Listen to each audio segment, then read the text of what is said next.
Adesso è ufficiale. Il calcio siciliano ha eletto Sandro Morgana presidente del Comitato regionale Sicilia della LND per il prossimo quadriennio 2021-2024.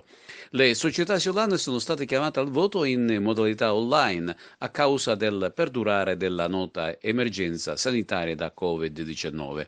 Sandro Morgana torna dunque presidente del Comitato regionale dopo 6 anni e soprattutto dopo aver ricoperto la carica di vicepresidente nazionale della LND.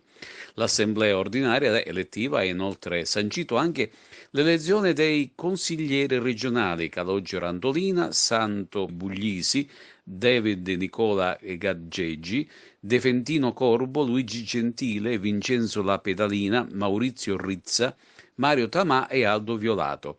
I componenti del Collegio dei Revisori dei Conti: Antonino Saieva, Vincenzo Sferrazza, Alessandro Abruzzo, supplenti, Gianprimo Luglio, anch'esso supplente.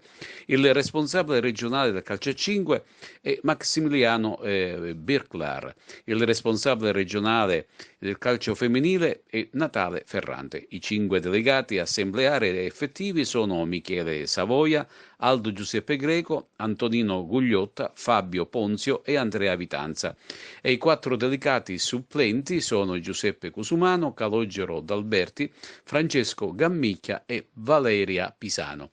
Inoltre Cosimo Sibili è stato designato alla carica di presidente della LND, Ettore Pellizzari alla carica di vicepresidente e vicario della LND, Santino Lopresti alla carica di vicepresidente Area Sud, Stella Frascà e Daniele Ortolano alla carica di consiglieri federali nazionali, mentre Maria Rita Acciardi alla carica di consigliere federale Area Sud.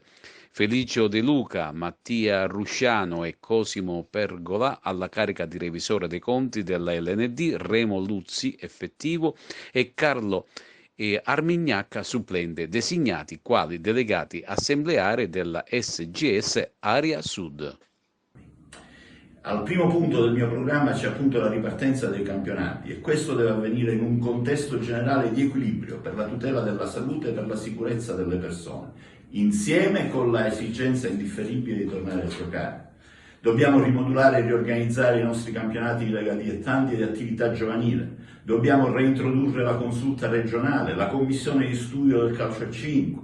Dobbiamo istituire un tavolo permanente per lo sviluppo e la crescita del calcio femminile.